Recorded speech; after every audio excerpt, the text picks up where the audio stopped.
Hello అండి, అందరికీ నమస్తే. Good morning. న్యూస్ అనాలిసిస్ వీడియోకి స్వాగతం. సో ప్రతి ఒక్కరు చివరి వరకు చూడండి అండ్ లైక్ చేయండి, షేర్ చేయండి. ఒకవేళ వీడియో లెంత్ ఎక్కువైంది అనిపిస్తే 1.5 లేదా 1.25 స్పీడ్లో పెట్టుకొని 20 మినిట్స్లో వీడియోని కంప్లీట్ చేసేయచ్చు. కానీ లైక్ చేయండి, షేర్ చేయండి, కొత్త వాళ్ళు సబ్స్క్రైబ్ చేసుకోండి. ఇది నా రిక్వెస్ట్ అండి. సో మనకి మా నట్టింట మహాలక్ష్మి తిరగాలి అంటే దత్తత తీసుకోవడానికి ఆడపిల్లలనే ఎక్కువగా మొగ్గు చూపుతున్నారండి. ఇది మాత్రం వాస్తవం.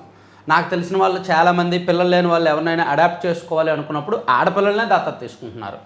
ఎందుకంటే పిల్లలు లేని దంపతులు దత్తత తీసుకునే సమయంలో ఒకప్పుడు మగపిల్లల వైపు మొగ్గు చూపేవారు. అయితే ఇప్పుడు పరిస్థితులు మారాయి. ఇటీవల సంవత్సరాల్లో మగపిల్లల కంటే ఆడపిల్లలను దత్తత తీసుకోవడానికి ఎక్కువ ఆసక్తి చూపుతున్నారు. గత 7 ఏళ్ల ప్రభుత్వ గణాంకాలు పరిశీలిస్తే 58.36% బాలికలు, 41.64% బాలురు. ఒక్క 2020-21 మినహా మిగతా అన్ని సంవత్సరాల్లోనూ ఆడబిడ్డల దత్తత 50% మించి ఉందన్నమాట. అంటే ఆడపిల్ల ఇంట్లో తిరిగితే మహాలక్ష్మి తిరిగినట్టే అని చాలామంది నమ్ముతారు. కాబట్టి ఆడపిల్లలను ఎక్కువగా అడాప్ట్ చేసుకుంటున్నారు. అది ఈనాడులో మంచి వార్త వేశారు. అలాగే వెనిజువేలాలో వచ్చిన భూకంపం ఉధృతి ఎంత ధాటి అనేది అందరికీ తెలిసిందే కదా. 50,000 మంది ఇంకా శిథిలాల కింద ఉన్నారంట. అనేక భవనాలు నేల కూలాయి కదా, ఆ భవనాల శిథిలాల కింద 50,000 మంది ఉన్నారు. ఇప్పటివరకు 920 మంది చనిపోయినట్టుగా అధికారికంగా లెక్క వెల్లడైంది. 3,360 మంది గాయపడ్డారు. ఇది కాకుండా ఇంకో 50,000 మంది ఆచూకీ లేదు, శిథిలాల కింద ఉన్నారు. వారిలో ఎంతమంది చనిపోయారో ఎంతమంది బతుకుంటారో కూడా లెక్క తెలియదు. సో వాళ్ళందరినీ వెలికి తీయాల్సి ఉంది. జంట భూకంపాల దెబ్బకు కుదేలైన వెనిజువేలాలో పరిస్థితులు అత్యంత దయనీయంగా మారాయి. అనేక భవనాలు కూలిపోవడంతో రాజధాని కారకస్ నగరం, లా గువెరా రాష్ట్రం సహా పలు ప్రాంతాలు శిథిలాల దెబ్బలుగా కనిపిస్తున్నాయి. ఈ లాటిన్ అమెరికా దేశంలో బుధవారం సాయంత్రం సంభవించిన భూకంపాల తీవ్రతకు ఇప్పటి వరకు 960 మంది మృతి చెందినట్టు నిర్ధారణ కాగా 3,360 మంది వరకు గాయపడ్డారు. దాదాపు మరో 50,000 మంది ఇంకా జాడ తెలియరాలేదు. వారంతా శిథిలాల కింద చిక్కుకొని ఉండొచ్చని భయాందోళనలు వ్యక్తమవుతున్నాయి. ఇది చూడొచ్చు కదా. అలాగే సీజనల్ ఫీవర్స్. ఇప్పుడు సీజన్ మారింది అంటే ఖచ్చితంగా జ్వరాలు వస్తాయి. జ్వరాలు సాధారణ జ్వరాలుగా వచ్చి వెళ్ళిపోతే పర్లా, అవి వైరల్ ఫీవర్స్గానో లేదా డెంగీ, మలేరియా లాంటి ఫీవర్స్గా మారితేనే కొన్ని రోజుల తరబడి విసిగిస్తాయి, హింసిస్తాయి. అది వేరే. సో ఇప్పుడు అది సీజన్ వచ్చేసింది, విజృంభిస్తున్నాయని ఈనాడులో ఒక వార్త రాశారు. చూడండి, పార్వతీపురం మన్యం జిల్లా సాలూరు ప్రాంతీయ ఆసుపత్రిలో జ్వర బాధితులు ఎంతమంది ఉన్నారు. ఎక్కువగా ఏజెన్సీ ప్రాంతాల్లోనే ఫస్ట్ మలేరియా వస్తుంది. అల్లూరులో మలేరియా, విశాఖలో డెంగీ, తిరుపతిలో గన్యా. అత్యధిక కేసులు ఈ జిల్లాల్లోనే. ఆసుపత్రులకు పెరుగుతున్న తాకిడి. అధికారిక లెక్కల ప్రకారం ఇప్పటికీ 7 మరణాలు. సవ్యంగా సాగని ఫీవర్ సర్వే, పర్యవేక్షణ లోపంతో సమస్యలు. వేసవికాలం పోయి వర్షాకాలం రావడం, వాతావరణ మార్పులతో రాష్ట్రంలో కాలానుగుణ వ్యాధుల తీవ్రత పెరుగుతోంది. దోమల బెడద, కలుషిత జలాలు, పారిశుధ్య లోపం తదితర సమస్యలతో ఇన్ఫెక్షన్ల ప్రభావం ఎక్కువ అవుతోంది. సాధారణ జ్వరాలతో పాటు మలేరియా, డెంగీ, గన్యా జ్వరాలతో ఆసుపత్రులకు తాకిడి పెరుగుతోంది. పారిశుధ్య సమస్యలు, ఫాగింగ్ సవ్యంగా చేయకపోవడం, ఫీవర్ సర్వే పకడ్బందీగా జరగకపోవడంతో ఈ జ్వరాలు పెరుగుతున్నాయి అని అంచనా వేస్తున్నారు. సో వైద్యారోగ్య శాఖ ఇప్పుడు అప్రమత్తం అవ్వాలి. ఇప్పుడు అప్రమత్తమై రాబోయే 2 నెలలు జూలై, ఆగస్టు కంట్రోల్ చేస్తే బెటర్. లేకపోతే మాత్రం ఇంకా వర్షాలు గట్టిగా ముసురు పెట్టల, గట్టిగా ఒక 2 దుక్కులు వర్షం కురిసిందంటే, గట్టిగా ముసురు పెట్టిందంటే ఏజెన్సీ ప్రాంతాల్లో ఇంకా జ్వరం తీవ్రత పెరిగిపోద్ది. రాష్ట్ర వ్యాప్తంగా జ్వరం తీవ్రత పెరిగిపోద్ది. సో అది వైరల్ ఫీవర్స్ అయితే మళ్ళీ అది ప్రాణాల వరకు వస్తుంది అనమాట. అందుకే వైద్య ఆరోగ్య శాఖ ఇప్పుడే అప్రమత్తమై అన్ని హాస్పిటల్స్లోనూ కూడా బెడ్లు రెడీ చేసుకొని, అవసరమైన మెడిసిన్స్ రెడీ చేసుకొని, ఫీవర్ సర్వే చేసి యాక్టివ్ చేస్తే మంచిదన్నమాట. అండ్ ఇంకో మంచి వార్త ఏంటంటే, జొన్నగిరిలో బంగారం ఉత్పత్తి ప్రారంభమైంది కదా, అది ఆల్రెడీ మార్కెట్లో కూడా వచ్చేసిందండి. ఆంధ్రప్రదేశ్ మ్యాప్తో ఇది ఆంధ్రజ్యోతిలో బాగా రాశారు. ఇదిగోండి, మన ఇంటికి మన బంగారం మార్కెట్లోకి వచ్చేసిన జొన్నగిరి గోల్డ్ 100 గ్రాములు, 500 గ్రాముల బిస్కెట్లు అందుబాటులోకి. ఉత్పత్తి చేసిన గోల్డ్ బార్లపై ఏపీ మ్యాప్, మేడ్ ఇన్ ఆంధ్రాగా ఖ్యాతి. కర్నూలు నగరంలో అమ్మకాలు ప్రారంభం. ఇదిగోండి, ఇది 1/2 కేజీ బంగారం ముక్క బిస్కెట్. సో బంగారం మేడ్ ఇన్ ఏపీ, ఇలా వినడానికి చాలా బాగుంది కదా. జొన్నగిరి గోల్డ్తో ఇది సాకారం అవుతోంది. రాయలసీమలోని ఈ పసిడి గని ద్వారా ఇక మన ఇంటికి మన బంగారం రానుంది. 3 రోజుల క్రితం ముఖ్యమంత్రి చంద్రబాబు కర్నూలు జిల్లాలో ప్రారంభించిన జియో మైసూరు జొన్నగిరి గోల్డ్ మైన్స్ ప్రాజెక్టులో ఉత్పత్తి చేసిన బంగారం మార్కెట్లోకి వచ్చేసింది. అక్కడ అప్పుడే బంగారం తవ్వడం, దాన్ని శుద్ధి చేయడం, బిస్కెట్లుగా మార్చడం, బిస్కెట్లుగా మార్చి దాని మీద జొన్నగిరి గోల్డ్ మైన్ అని ఆంధ్రప్రదేశ్ మ్యాప్ వేసి golden heritage new era make in Andhra Pradesh అని లోగో వేయడం. సో మొత్తం మీద ఇది మార్కెట్లోకి రిలీజ్ అయింది. రేటు మాత్రం యాజ్ యూజువల్ బంగారం రేట్ ఎంత ఉందో అంతే రేటు ఉంటుంది. మన రాష్ట్రంలో తయారైంది కదా కాబట్టి తక్కువ రేటు ఉంటుందని భావించవద్దు సుమి. అలాగే కుప్పంలో కూడా ఇటువంటి బంగారు గనులు ఉన్నాయి అని ఆంధ్రప్రభలో ఒక వార్త రాశారండి. ఇదిగోండి, బంగారు కుప్పం, బంగారు కుప్ప మళ్ళీ తెరపైకి, చిగురుగుంట బేసానత్తం గనులు, కుప్పంలో మళ్ళీ బంగారం వేట, జొన్నగిరి తవ్వకాల స్ఫూర్తితో ముందడుగు, అధికార యంత్రాంగం కసరత్తులు, వచ్చే నెలలో టెండర్ ప్రక్రియకు శ్రీకారం. కర్నూలు జిల్లా జొన్నగిరిలో ఎలాగైతే బంగారం ఉత్పత్తి ప్రారంభమైందో అదే స్ఫూర్తితో కుప్పంలో కూడా 1 టన్ను మట్టిలో 5.5 గ్రాముల బంగారం ఉంది అని భావిస్తున్నారు. జియోలాజికల్ సర్వ్ ఆఫ్ ఇండియా అనుబంధ విభాగమైన మినరల్ ఎక్స్ప్లోరేషన్ కార్పొరేషన్ లిమిటెడ్ ఆధ్వర్యంలో 6 దశాబ్దాల క్రితం కోలార్ గోల్డ్ ఫీల్డ్స్ కేజీఎఫ్ పరిసరాల్లో వివిధ ప్రాంతాలతో బంగారు ఖనిజ అన్వేషణ మొదలైంది.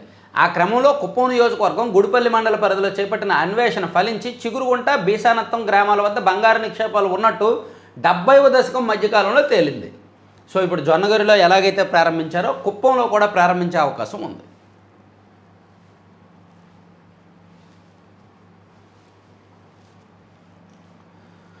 అలాగే కేంద్ర కేబినెట్ మార్పులు చేర్పులు భారీగానే జరగబోతున్నాయి అంటున్నారు. అది ఆంధ్రప్రభలో హైలైట్ చేశారండి. నమో తంత్రం నయా మంత్రం.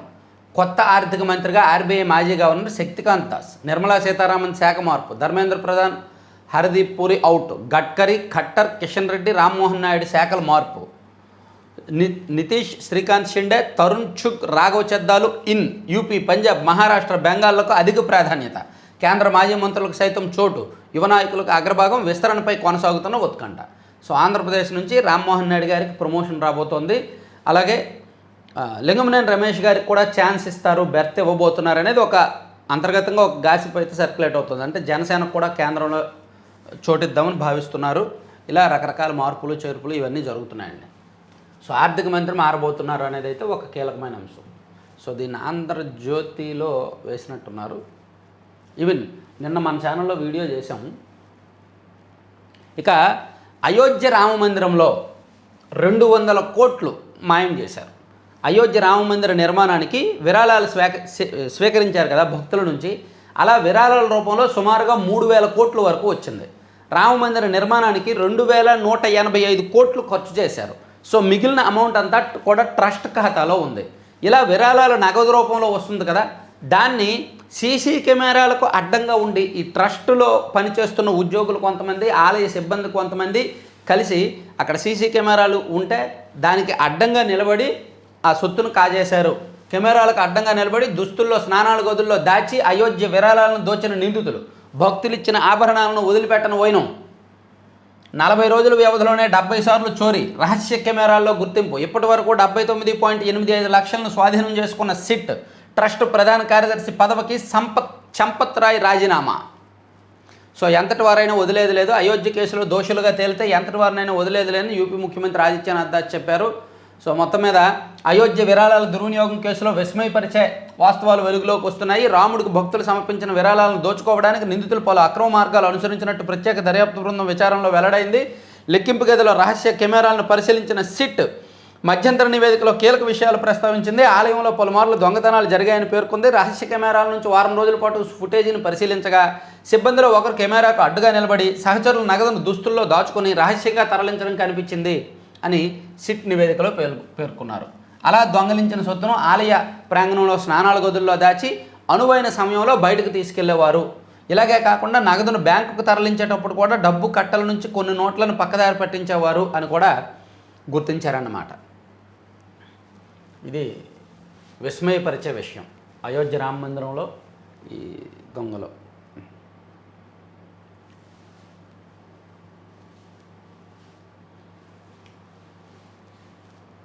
ఇక ఆపరేషన్ సింధూర్ గత ఏడాది జరిగింది కదా, పహల్గాం ఉగ్రదాడికి ప్రతీకారంగా గత ఏడాది ఆపరేషన్ సింధూర్. అందులో ఎంతమంది మరణించారు, ఎవరు మరణించారు అనేది ఇప్పటివరకు కేంద్ర ప్రభుత్వం అధికారికంగా చెప్పలేదు. నిన్న మాత్రం పేర్లు రిలీజ్ చేశారు. సింధూర్ అమరవీరులు వీరే అధికారికంగా పేర్లను ప్రకటించిన కేంద్రం.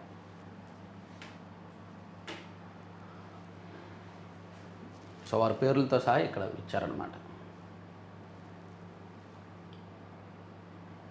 ఇంకా లేజర్ చికిత్సతో కంట్లో పుట్టుమచ్చల తొలగింపు. ఎల్వి ప్రసాద్ వైద్యులు ఘనత. కంట్లో ఎక్కడైనా పుట్టుమచ్చలు ఉంటాయి కదా, వాటిని లేజర్ చికిత్సలతో తొలగిస్తున్నారంట.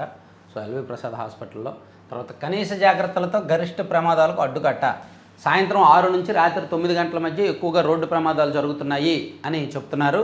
రోజుకి 24 గంటలు, ప్రతి 3 గంటలను ఒక భాగంగా పరిగణిస్తే మొత్తం సమయాన్ని 8 భాగాలుగా విభజించవచ్చు. ఉదయం 6 నుంచి 9, 9 నుంచి 12, 12 నుంచి 3, 3 నుంచి 6, 6 నుంచి సాయంత్రం 6 నుంచి రాత్రి 9, రాత్రి 9 నుంచి రాత్రి 12 ఇలా విభజిస్తే ఏ సమయంలో ఎక్కువగా ప్రమాదాలు జరుగుతున్నాయి అనేది వాళ్ళు గమనించి సాయంత్రం 6 నుంచి 9 మధ్యలోనే ఎక్కువగా ప్రమాదాలు జరుగుతున్నాయని చూస్తున్నారు.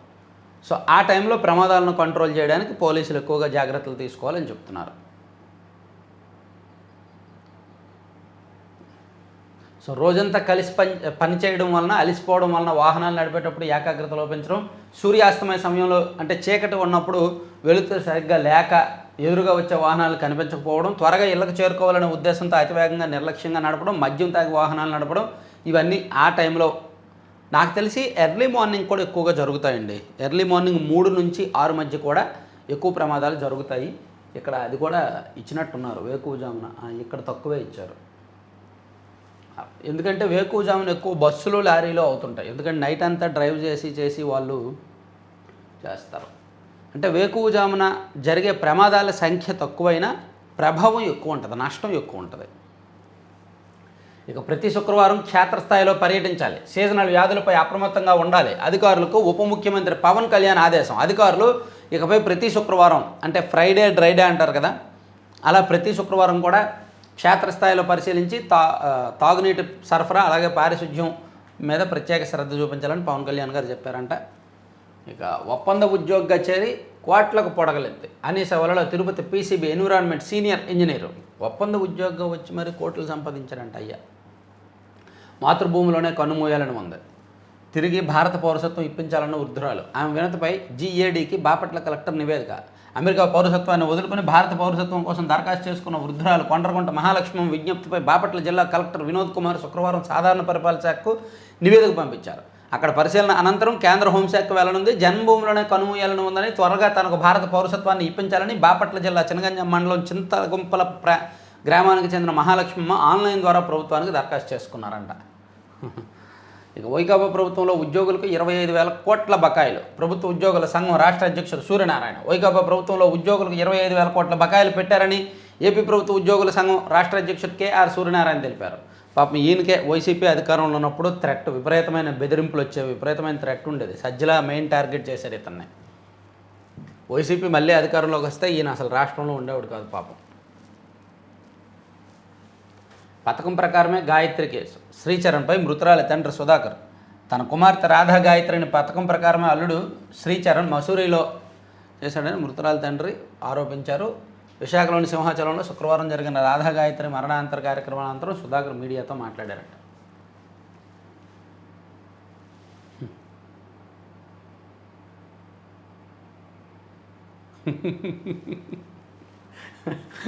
మన ఇండియన్ పౌరసత్వానికి పాస్పోర్టు పనికిరాదు అంటే మనం భారతీయ పౌరులమే అని పౌరసత్వాన్ని నిరూపించుకోవడానికి పాస్పోర్టు వ్యాలిడ్ కాదంట, ఆధార్ కార్డు వ్యాలిడ్ కాదంట, ఓటర్ ఐడి వ్యాలిడ్ కాదంట, పాన్ కార్డు వ్యాలిడ్ కాదంట, ఇవేమీ పనికిరావు అని కేంద్రం చెప్పడంతో ఇది సంగతి కార్టూన్ చూడండి. ఇంతకీ తాను ఎవరో తెలుసుకోవడం కోసం తపస్సు చేస్తున్నాడట. పాస్పోర్ట్ను ఎప్పుడూ పౌరసత్వానికి ప్రూఫ్గా చూడలేదు కేంద్రం. ఓటర్ ఐడి కాదు, ఆధార్ కాదు, పాస్పోర్ట్ కాదు, పాన్ కార్డు కాదు, ఏది కాదు. పూడికి తీతే పెద్ద సవాల్. నవళి రిజర్వాయర్ నిర్మాణం, ఆర్డీఎస్ నుంచి నీటి మళ్లింపు పైన ఈ 3 అంశాలే కీలకంగా తుంగభద్ర కమిటీ అధ్యయనం. కేంద్ర జలశక్తి శాఖ నుంచి బోర్డుకు వర్తమానం. పూడికి తీతే పెద్ద సవాల్ అని తుంగభద్ర ప్రాజెక్టు నిర్వహణ మీద ఒకటి రాశారు. తర్వాత నవలి రిజర్వాయర్ మీద ఇప్పటికే ఆంధ్రప్రదేశ్ నుంచి అభ్యంతరాలు ఉన్నాయన్నమాట. ఇక ఇక ముగ్గురు సీఎంలు మాట్లాడుకున్నారు కదా, దాని మీద చూస్తున్నారు.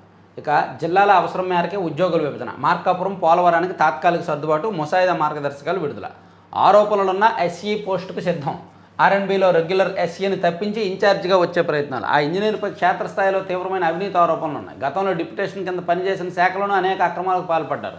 పెద్ద ఎత్తున ఆరోపణలు వచ్చాయి. అవినీతిలో సిద్ధహస్తుడిగా పేరుంది. ఇప్పుడు ఆర్ఎండ్బిలో ఎస్ఈ కోసం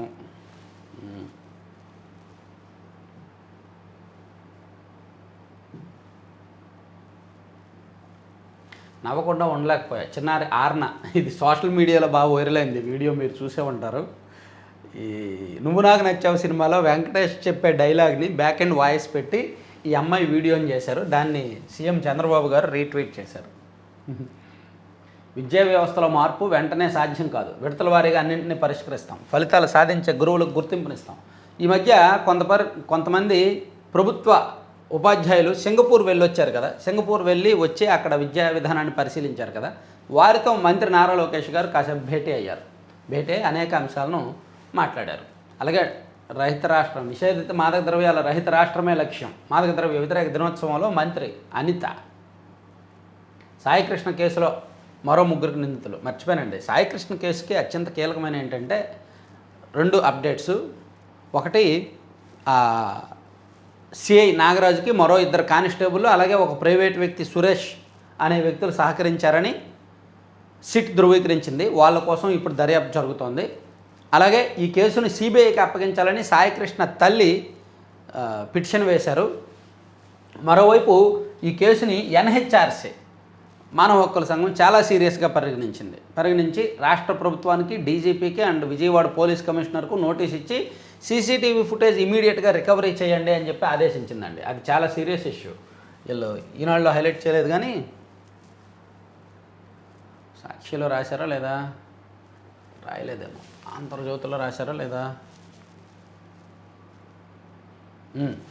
అదే నిజమైతే దారుణమైన హక్కుల ఉల్లంఘనే, రక్షకులు భక్షకులు అయినట్టే. సాయికృష్ణ మృతిపై సమగ్ర నివేదిక ఇవ్వండి, డీజీపీ సిపికి ఎన్హెచ్ఆర్సీ నోటీసులు, వారంలోగా చర్యల రిపోర్టుకు ఆదేశం. కారకలేని పోలీసు అధికారులు ఎవరు, స్టేషన్ ఫుటేజ్ రికవరీకి తీసుకున్న చర్యలేంటి, తల్లి ఇతర సాక్షుల భద్రతకు చేపట్టిన చర్యలేంటి, మృతుడి కుటుంబానికి పరిహారం ఇచ్చారా, ఈ వివరాలతో నివేదిక సమర్పణకు ఆదేశం.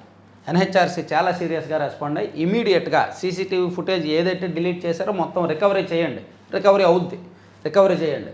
బాధ్యుల మీద ఎటువంటి చర్యలు తీసుకున్నారు, బాధిత కుటుంబానికి ఏమైనా పరిహారం ఇచ్చారా, ఇవన్నీ కూడా చూశారు. అలాగే ఆ కేసును సిబిఐకి దర్యాప్తుకు అప్పగించాలని సాయికృష్ణ తల్లి హైకోర్టులో పిటిషన్ వేశారనమాట. సాయికృష్ణ కేసులో ప్రభుత్వం చాలా ఇబ్బందుల్లో పడబోతోంది అనేది అయితే మనకు అర్థమవుతుంది. ఇక సీఎం చంద్రబాబు గారు ఈరోజు వెలుగొండ ప్రాజెక్టు సందర్శించబోతున్నారు.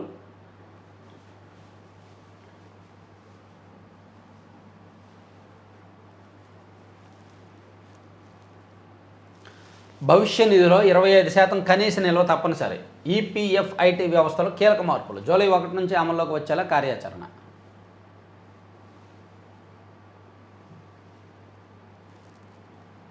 పక్కనోట సంస్కృతం పాట పక్కన పెడదాం. అతివేగానికి 7 బలి, పల్నాడు జిల్లాలో 4, అన్నమయ్య జిల్లాలో 3. సో ఈనాడు అయిపోయింది. సాక్షికి వెళ్తే సాక్షిలో అమ్మకానికి రాష్ట్రం, ప్రభుత్వ ఆస్తి ప్రైవేటు పార్టీ అని పీపీపీకి ఇస్తున్నారు కదా చాలా. ఇప్పుడు రామాయపట్నం పోర్టు పీపీపీకి ఇవ్వాలనుకున్నారు, అలాగే మెడికల్ కాలేజీలు ఇస్తున్నారు. సో ఇది పూర్తిగా ప్రైవేట్కి ఇచ్చేయడం కాదు, పబ్లిక్ ప్రైవేట్ పార్ట్నర్షిప్. అంటే ప్రభుత్వం నియంత్రణ ప్రభుత్వంలోనే అధీనంలోనే ఉంటుంది, కానీ నిర్వహణ మాత్రం ప్రైవేట్ వ్యక్తులకు ఇస్తారు. పీపీపీ అంటారు దాన్ని. దేశవ్యాప్తంగా పీపీపీ పద్ధతి చాలా రాష్ట్రాల్లో చాలా చోట్ల అమలవుతోంది. కానీ మన రాష్ట్రంలోనే ఈ ఏడుపుగొట్టు పత్రిక, ఏడుపుగొట్టు పార్టీలో ఇటువంటివి రాస్తూ ఉంటారనమాట. పీపీపీకి ఇస్తే ఒక రకంగా మంచిదే, అయినా దాన్ని వ్యతిరేకిస్తూ రాష్ట్రంలో అన్నీ కూడా ప్రైవేట్ వాళ్ళకి ఇచ్చేస్తున్నారు, అమ్మేస్తున్నారని రాశారు. యాక్చువల్లీ ఇది అమ్మకం కాదు, పీపీపీ అంటే నియంత్రణ మొత్తం ప్రభుత్వమే, నిర్వహణ మాత్రమే ప్రైవేటు. సంపద సృష్టించకపోగా ఉన్న ఆస్తులనే ఊడ్చేస్తున్న చంద్రబాబు సర్కారు గత ప్రభుత్వంలోనే 95% పూర్తయిన రామాయపట్నం పోర్టు తాజాగా ప్రైవేట్ చేతుల్లోకి. రామాయపట్నం పోర్టు నిర్వహణ టెండర్లకు బాబు సర్కారు పచ్చజెండా, ప్రభుత్వ విలువైన ఆస్తులన్నీ స్కామ్ల కోసం ప్రైవేటుకు దారాదత్తం. మచిలీపట్నం రామాయపట్నం పోర్టుల పరిధి కుదింపు, ఇప్పటికే జువ్వలదిన్న హార్బర్ ప్రైవేట్ సంస్థ పరం. రాష్ట్రంలో అత్యంత విలువైన ప్రభుత్వ ఆస్తులన్నీ వరుసగా ప్రైవేట్ పరం. కొత్తగా మెడికల్ కాలేజీలు, ఆర్టీసీ, టూరిజం శాఖ, హోటళ్ళు, ఫిషింగ్ హార్బర్లు, పోర్టులు అంతా ఫర్ సేల్ కాదండి, మరీ దారుణంగా రాస్తున్నారు. అది పీపీపీ అంటే పీపీపీ అని రాయొచ్చుగా, ఇంత వక్రీకరణ రాయడం ఏంటి? పీపీపీలో ఎయిర్పోర్ట్లు లేవా? దేశవ్యాప్తంగా పేరెనికి గల అనేక ఎయిర్పోర్ట్లు పీపీపీ నిర్వహణలో ఉన్నాయి కదా. అన్ని ఎయిర్పోర్ట్ అథారిటీ ఆఫ్ ఇండియా నిర్వహించట్లా, హైదరాబాద్ ఎయిర్పోర్ట్ జిఎంఆర్ఓలు నిర్వహిస్తున్నారు. సో అలా పీపీపీ, అలాగే నేషనల్ హైవేస్ పీపీపీ ప్రాజెక్టులోనే కట్టినవి నిర్వహిస్తున్నవి. అలాగే కీలకమైన ఇన్ఫ్రాస్ట్రక్చర్ డెవలప్మెంట్కి సంబంధించిన పోర్టులు, ఎయిర్పోర్టులు చాలా పీపీపీలోనే ఉంటాయి. సో సాక్షి అనేవాళ్ళు ఇప్పుడు రాజశేఖర రెడ్డి గారు హైదరాబాద్ ఎయిర్పోర్ట్ని అమ్మేసినట్టేనా? హైదరాబాద్ ఎయిర్పోర్టు రాజశేఖర రెడ్డి గారి హయాంలోనే నిర్మాణం జరిగింది. ఆయన అమ్మేశారా? అప్పుడు పీపీపీకి ఇచ్చారు కదా. అలాగే ఇది పీపీపీ కదా. మరి విడ్డూరంగా, మరి వక్రీకరణలో విడ్డూరంగా రాస్తారు. మీ ఓటు ఉండాలంటే ఏంటి సార్, అర్థమైందా లేదా, ఎన్యూమరేషన్ ఫామ్ అందుకున్నారా లేదా? సో సార్ ప్రక్రియలో భాగంగా ప్రతి ఒక్కరికి ఎన్యూమరేషన్ ఫామ్స్ తీసుకోవాలి, ఫిలప్ చేయాలి. సో దీని మీద బిఎల్ఓలు అవగాహన కూడా కల్పిస్తారు. సో దీని మీద ఈనాడు అందరూ సాక్షిలో ఒక వార్త రాశారు. తర్వాత అనంతలో హైటెన్షన్, నిన్న సోషల్ మీడియాలో ఇది ఒకటి బాగా వైరల్ అయింది.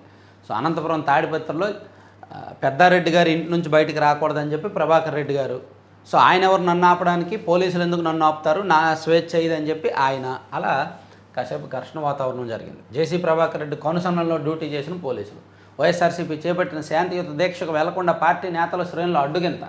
పార్టీ జిల్లా అధ్యక్షుడు అనంత వెంకటరామరెడ్డి, మాజీ ఎమ్మెల్యే విశ్వేశ్వరరెడ్డిని కార్యక్రమానికి వెళ్లకుండా అడ్డుకున్న పోలీసులు, రోడ్డుపై బైఠాయించి నిరసన తెలిపిన వెంకటరామరెడ్డి. తాడిపత్రిలో కేతిరెడ్డి పెద్దారెడ్డి ఇంటి వద్ద ఆందోళన.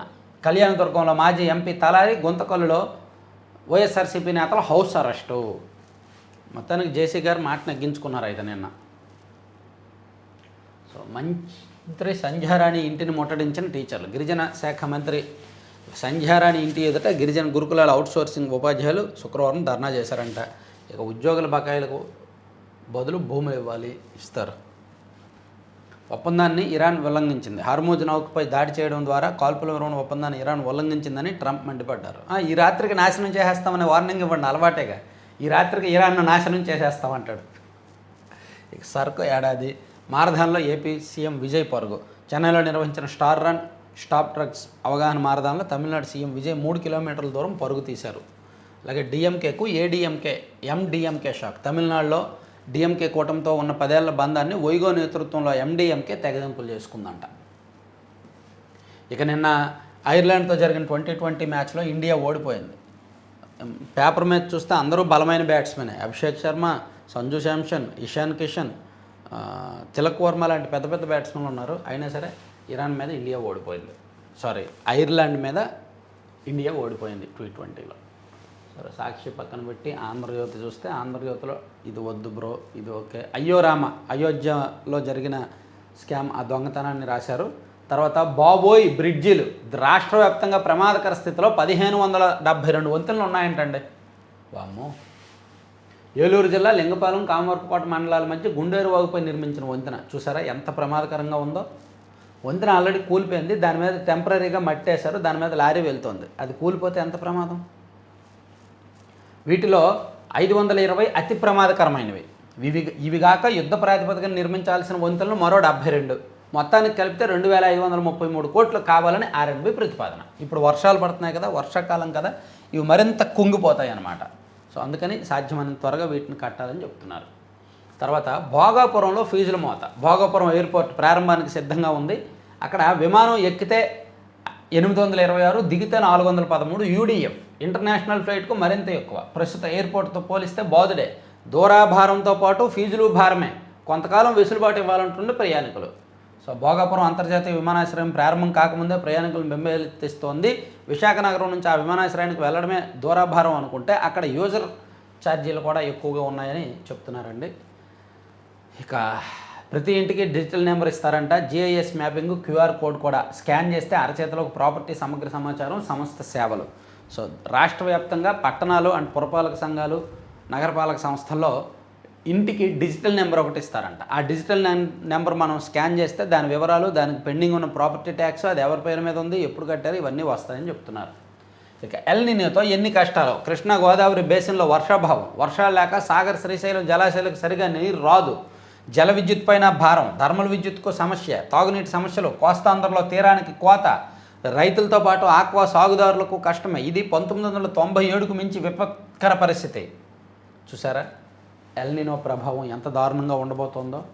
2028, ఇది 2026 కదా, జూన్ కదా, 2028 జూన్ నాటికి ఎల్నినో పరిస్థితులు మనం ఫేస్ చేస్తాం.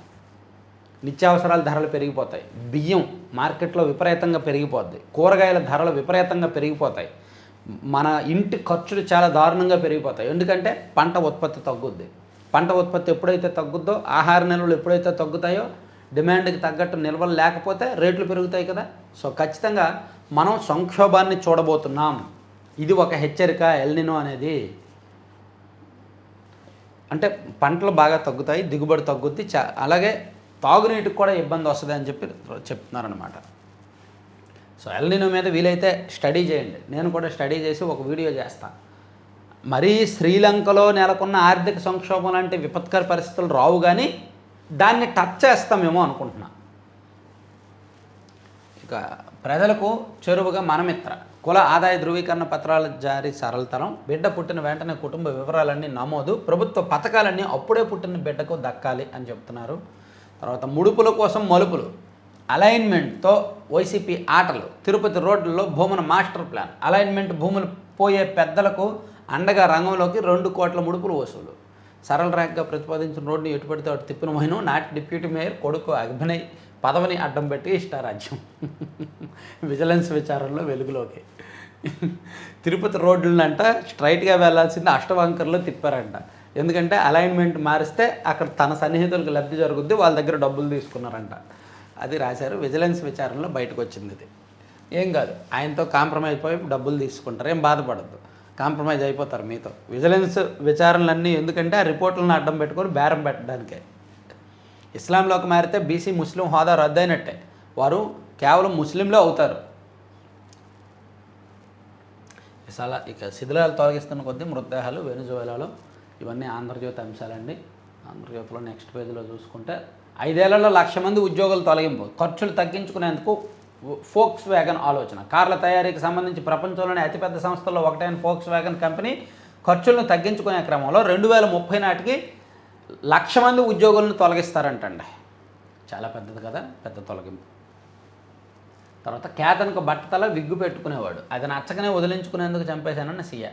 అరే బట్టతల అయితే ఇంట్లో చెప్పి పెళ్ళి క్యాన్సిల్ చేసుకోవచ్చు కదా తల్లి, అలా చంపేస్తారా తల్లి? ఏం తయారయ్యారా బాబు? అసలు నిన్ను కాదు, నీకు పెళ్ళి ఇష్టం లేకుండా పెళ్ళికి ఒప్పించిన నీ తల్లిదండ్రులను కూడా శిక్షించాలి. అసలు ఇష్టం లేకుండా ఆడపిల్లలకి పెళ్ళిళ్ళకి ఒప్పించొద్దు. ఒప్పిస్తే హనీమూన్లకి వెళ్ళి లోయల్లోకి తోసేస్తున్నారు. ఇదిగో ఇలా కూడా పెళ్ళికి ముందే చేసేస్తున్నారు. అందుకే అసలు ఆడపిల్లల తల్లిదండ్రులు ఆడపిల్లలకి ఇష్టం లేని పెళ్ళిళ్ళు చేయొద్దు. చేస్తే ఇలాంటివి ఎందుకు అనవసరంగా వీళ్ళు బలైపోతున్నారు. హర్ముజ్లో సింగపూర్ నౌకపై దాడి, మధ్యప్రదేశ్లో మహాకాల్ భూదోపిడి, ఆ రాష్ట్ర సీఎం మోహన్ యాదవ్ కుటుంబ సభ్యులు భూములు కొన్న చోట అభివృద్ధి, ఇన్సైడర్ ట్రేడింగ్లో సీఎం కుటుంబం. ఓహో, ఇన్సైడర్ ట్రేడింగ్ చాలా చోట్ల జరుగుద్ది. మధ్యప్రదేశ్ సీఎం మోహన్ యాదవ్ కుటుంబం భారీ భూకుంభకోణానికి పాల్పడిందని ఆ రాష్ట్రంలో విపక్షాలు తీవ్ర స్థాయిలో మండిపడుతున్నాయి. ఆయన రాష్ట్ర విద్యామంత్రిగా ఉన్నప్పుడు మొదలైన ఇదంతా సీఎం అయ్యాక ఇంకా కొనసాగిందంట. సో ఆయన భూములు ఉన్న చోట అభివృద్ధి జరుగుతుందంట, ఇన్సైడర్ ట్రేడింగ్ జరుగుతుందని గట్టిగా రాశారు వార్త. ఆయన భూములను విలువలు పెంచుకోవడానికి ఇలా చేస్తున్నారని. ఐబీ కొత్త director Mahesh Dikshit, AP cadre ఐపీఎస్కు విష పోస్టు. ఇక యుద్ధ స్మారకంపై సింధూరు అమరవీరుల పోయర్లు, ఇవన్నీ పక్కన పెట్టేయచ్చు. ఆల్మోస్ట్ అన్నీ చెప్పేసుకున్నట్టే. ఒకసారి ఆంధ్రప్రభలో చూస్తే కేంద్ర కేబినెట్ విస్తరణ, అలాగే కుప్పంలో బంగారు గనులకు సంబంధించిన అంశాలని హైలైట్ చేశారనమాట. తర్వాత సొమ్ములు మాయమ, దేశాన్ని కుదిపేస్తున్న విరాళాల చోరీ, పెద్ద ఎత్తున చోరీ జరిగిందని విమర్శలు, ట్రస్ట్ జనరల్ సెక్రటరీ చంపత్రాయ్ రాజీనామా, డ్రైవర్ టిన్ను అరెస్టుతో ఆయనపై ఆరోపణలు, 4 కిలోల వెండి ఇటుక మాయమైంది ఎంపీ సంజయ్ రౌత్, 60 కిలోల కడ్డీలను ఆలయానికి విరాళంగా ఇచ్చాం, వెండి దీపం సైతం కనబడడం లేదు అని చెప్తున్నారు. సాయికృష్ణ కేసులో ఆ ముగ్గురే కీలకం, సిఐ నాగరాజుతో పాటు మరో 2 కానిస్టేబుల్. నేడు వెలుగొండకు చంద్రబాబు ప్రాజెక్టు పరిశీలన, లబ్ధిదారులతో భేటీ, టీచర్లే చేంజ్ మేకర్లు, 1 ఇయర్ బీఈడి ఎన్సీఈటీ నిర్ణయం ఈ ఏడాది నుంచి అమలు, త్వరలో ఉత్తర్వులు జారీ అంట. ఓకే, సో కంటెంట్ చివరి వరకు చూశారు కదా. మన మ్యాగజైన్ కుండుసూది మ్యాగజైన్ నెక్స్ట్ మంత్ నుంచి రేటు తగ్గించబోతున్నామండి. ఇప్పుడు 100 రూపాయలు ఉంది అని చెప్పి అన్నారు కదా, చాలామంది 6 నెలల సబ్స్క్రిప్షన్ తీసుకున్నారు, కొంతమంది 1 ఇయర్ తీసుకున్నారు. సో 1 ఇయర్ తీసుకున్న వాళ్ళకి అదనంగా ఇస్తాము. వచ్చే నెల నుంచి జూలై నెల సంచిక నుంచి రేటు కొంచెం తగ్గిస్తాను. ఎందుకంటే మాకు 100 రూపాయలు ఎందుకు పెట్టామంటే 100 రూపాయలు విలువ లేదండి బుక్ అని చాలామంది చెప్తున్నారు. కానీ నాకు కొరియర్ ఛార్జెస్ ఒక్కో పుస్తకానికి 80 రూపాయలు అవుతున్నాయి కొరియర్ ఛార్జెస్. పోనీ స్పీడ్ పోస్ట్లో పంపించినా 70-75 రూపాయలు అవుతున్నాయి. సో కాబట్టి ట్రాన్స్పోర్టేషన్కి ఆ డబ్బులన్నీ పోతున్నాయి. సో అందుకే అది 100 రూపాయలు పెట్టాం. వచ్చే నెల నుంచి దాన్ని 50 రూపాయలకు తగ్గిస్తాము. అండ్ డిస్ట్రిబ్యూటర్లను తీసుకుంటున్నాం జిల్లాల వారీగా. మ్యాగజైన్ డిస్ట్రిబ్యూషన్ కోసం ఇది మంచి బిజినెస్ అవకాశం. మార్కెటింగ్ అండ్ సేల్స్లో ఎక్స్పీరియన్స్ ఉన్నవాళ్ళు, మీరు జిల్లా స్థాయిలో గుండు సూది మ్యాగజైన్ డిస్ట్రిబ్యూట్ చేయాలి అనుకుంటే 9391335993 ఈ నెంబర్కి వాట్సాప్లో మెసేజ్ చేయండి. ఓన్లీ వాట్సాప్ 9391335993 నెంబర్కి ఓన్లీ వాట్సాప్లో మెసేజ్ చేయండి. మ్యాగజైన్ జిల్లాల వారీగా హైదరాబాద్, బెంగళూరులో కూడా డిస్ట్రిబ్యూటర్లు కావాలి. హైదరాబాద్లో మనకు ఎక్కువ కాపీలు ఉన్నాయి, బెంగళూరులో కూడా ఎక్కువ కాపీలు ఉన్నాయి. సో మీకు ఇంట్రెస్ట్ ఉన్నవాళ్ళు ఒకసారి మెసేజ్ చేయండి. వచ్చే నెల నుంచి తెలంగాణ కంటెంట్ కూడా ఎక్కువ ఇస్తాం. తెలంగాణ రాష్ట్ర రాజకీయానికి సంబంధించి కంటెంట్ కూడా ఒక 4-5 పేజీల్లో ఇస్తామన్నమాట. సో మ్యాగజైన్ డిస్ట్రిబ్యూటర్లు మంచి వ్యాపార అవకాశం, మీకు కమిషన్ కూడా ఉంటుంది. అలాగే మార్కెటింగ్, సేల్స్ రంగాల్లో అనుభవం ఉన్న వాళ్ళు డిస్ట్రిబ్యూటర్లుగా నియమిస్తున్నాం. థ్యాంక్ యూ అండి.